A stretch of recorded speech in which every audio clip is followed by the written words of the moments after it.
A few days ago, Airbnb changed their terms of service to introduce a new fee that's going to come into effect on April 1st, 2024. So here's how much that fee is, where it applies, and how you can avoid it on your next booking. Hi everybody, foXnoMad here, and today I want to help you travel smarter by letting you know what the new Airbnb terms mean for you and your travel budget. Now, these aren't massive changes, but small fine print that could cost you 2% or more on your next international booking. Airbnb notified its customers earlier this month that they would be introducing an additional guest service fee of 2% before taxes on the total rate of bookings that are made where the local currency differs from the currency set in your account. That means if your Airbnb account has a currency set in US dollars, but the villa in Spain you're booking is listed in euros, there will be an additional 2% fee added at checkout. Airbnb hasn't made it clear if this fee will be shown separately or just added under the generic fees you see at checkout, but know that it will be there whenever there's a currency conversion. Now, I know that's not a lot. I mean, 2% on a $5,000 booking even is only $100, but there's two things. The first is, well, money is money. So why would you give that $100 or whatever 2% to Airbnb if you don't have to? And two, the actual trick to get around that 2% fee will actually end up saving you a lot more than 2%. To get around the new 2% fee, all you have to do is change the default currency your Airbnb account is set to. To do this, all you have to do is log into Airbnb, click the globe icon, then currency, and just change the currency into the local currency of the Airbnbs you're looking at. So if you're looking for an Airbnb in Bulgaria, you would change the currency into Bulgarian lev, and if the place is in Spain, that would be euros. Airbnb doesn't make it clear what currency a host is listing their property in, so you just have to look up the local currency in a given country, and if you're not sure, you can always reach out to the host and ask them to be sure.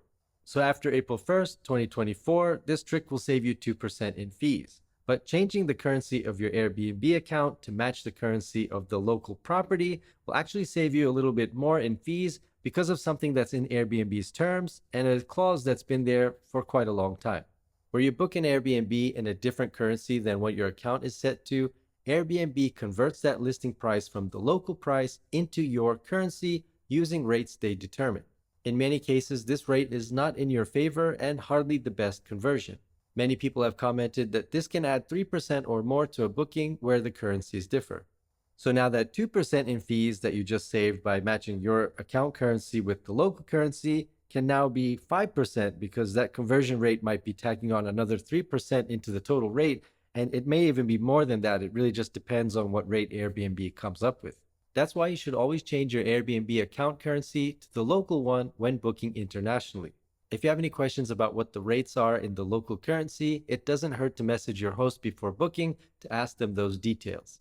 I find a lot of times when I'm using Airbnb, if I message the host before and just ask them some inquiry about the property, a lot of times they'll offer you a small discount just to close that booking. So it might be worth your while too to just send them a message, ask about the rate, and hey, you might get an additional discount in addition to all the fees that you're saving. At this point, you might be wondering about the conversion that your bank makes when you're booking something in a different currency. Most credit cards are going to give you the most competitive currency conversion rate available, so just like ATM currency fees, it's best to let your bank come up with the rate. And if you want to save even more money, try to find a credit card that doesn't have any foreign transaction fees. Typically, when you're purchasing in a foreign currency, credit cards will charge you around a 1% currency conversion fee and a 2% foreign transaction fee. Many credit cards waive the foreign transaction fee as part of their offerings, so it's a good idea to check with your bank on the cards that you do have, see which ones have a foreign transaction fee, and the ones that don't, use those when you're booking something that you know is going to have a currency conversion. And if you travel frequently, if none of your cards don't offer that waive of the foreign transaction fee, get a card that doesn't have that fee because it's going to save you a lot of money when you're traveling internationally and doing all of this currency conversion. And even with that foreign transaction fee, you're still going to save money because your bank is always going to give you a better rate than Airbnb's conversion.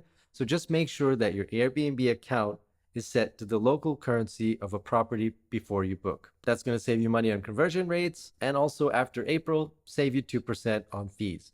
I hope this video has been helpful for you. If you have any questions, let me know down in the comments below. And if you liked this video and did find it helpful, make sure you hit the subscribe button while you're down there in the comments section. Thanks very much for watching, and I'll see you in the next video.